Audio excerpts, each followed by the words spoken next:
नमस्कार दोस्तों, एक बार फिर से आप सबका स्वागत है वन के मार्ग में भाग नंबर 2 में। पहले भाग में हम लोगों ने देखा था कि सीता माता और भगवान रामचंद्र और लक्ष्मण जी वन जाने के लिए निकल चुके हैं और वन के जो दुख है, सीता माता को जो दुख हुआ, जो समस्याएं आई, उसका वर्णन था। तो उसकी बातें हम लोगों ने कर ली। दूसरे जो 4 लाइनें हैं, दूसरा जो सवैया है, उसमें तुलसीदास जी क्या कहना चाहते हैं, आइए देखते हैं। जल को गए लखनऊ है, जल लेने के लिए लखन चले गए हैं, मतलब पानी के लेने के लिए गए हैं। सीता माता को प्यास लगी थी तो जल को गए लखनऊ है, पानी लेने लक्ष्मण गए हैं। लरीको परीखो पिय छाह घरिक वै ढाढ़े, लक्ष्मण जी पानी लेने गए हैं, लेकिन उसकी उम्र अभी ज़्यादा नहीं है, वो तो लड़का है। परीखो, उसकी हम प्रतीक्षा यहाँ छाह घरिक, इस पेड़ की छाह में थोड़ी देर के लिए ढाढ़े माने खड़े रहते हैं या बैठते हैं, आराम करते हैं। जब तक लक्ष्मण जी पानी लेकर नहीं आते हैं तब तक यहाँ इस छाँव में हम आराम से बैठते हैं और उसकी प्रतीक्षा करते हैं।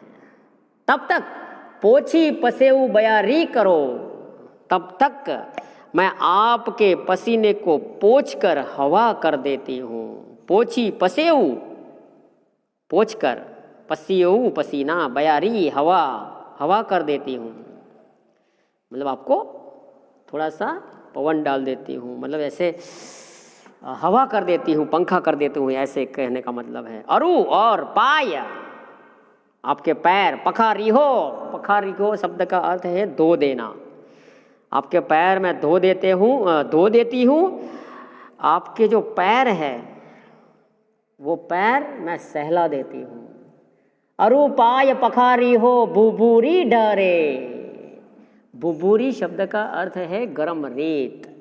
गरम रेत में हम लोग चले हैं तो आपके पैर में बहुत सारे कांटे भी लग चुके हैं। आप यहाँ आराम से पेड़ों की छाँव में बैठिए, मैं आपके पैर जो है वो सहला देती हूँ। तुलसी रघुबीर प्रिय श्रम जानी के, तुलसीदास ने लिखा है कि भगवान श्री रघुबीर अपनी प्रिया का अपने प्रति प्रेम देखकर व्याकुल हो जाते हैं, और सीता माता की जो व्याकुलता देखकर रामचंद्र भगवान भी दुखी हो जाते हैं।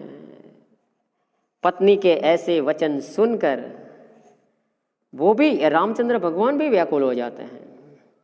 और फिर दोनों वहाँ आराम से पेड़ के नीचे बैठते हैं और बैठी विलंब लव कंटक काटे, कंटक माने कांटे, विलंब माने देर तक, बैठी माने बैठकर। दोनों वहाँ बैठ जाते हैं और देर तक एक दूसरे के पैरों में से कांटे निकाल रहे हैं। पैरों में बहुत सारे कांटे लगे हुए थे, क्योंकि जंगल तो जंगल होता है? वहाँ आरसीसी वगैरह रोड कहाँ होते हैं, वहाँ तो कांटे बिछे हुए होते हैं। कदम कदम पर समस्याएं होती है जंगल में।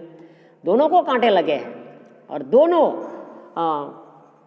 पेड़ के नीचे आराम से बैठे हैं, छाँव में बैठे हैं और एक दूसरे के पैरों में से कांटे निकाल रहे हैं। जानकी नाह को नेह लख्यो, जानकी माने सीता जी, नाह माने स्वामी पति, ना जानकी नाह को नेह लख्यो, नेह माने प्रेम, लख्यो माने देख कर। पुल को तनु बारी बिलोचन बाढ़े, बिलोचन माने नेत्र, बारी माने आंसू रूपी जल, लख्यो माने देख कर। तो दोनों एक दूसरे के पैरों में जो गड़े हुए कांटे हैं वो निकाल रहे हैं। श्री राम के हृदय में अपने प्रति प्रेम को देखकर सीता जी का शरीर, तनु माने शरीर, पुलकित हो जाता है, आनंदित हो जाता है और उनकी आंखों में से भी आंसू निकलने लगते हैं दोस्तों। तो ये पति पत्नी का जो सुंदर प्रेम है, राम और सीता जी के प्रेम पूर्ण वार्तालाप है, उसका सुंदर चित्रण तुलसीदास जी ने यहाँ किया है। दोस्तों इन पंक्तियों में राम और सीता का जो आपसी प्रेम है, पति पत्नी का जो संबंध है, पति पत्नी का जो प्रेम है, कितना सुंदर है। ये तुलसीदास जी इसके माध्यम से बताना चाहते हैं या बता रहे हैं दोस्तों। तो ये बातें हैं वन के मार्ग में। अब लेते हैं एक छोटा सा ब्रेक और मिलते हैं ब्रेक के बाद।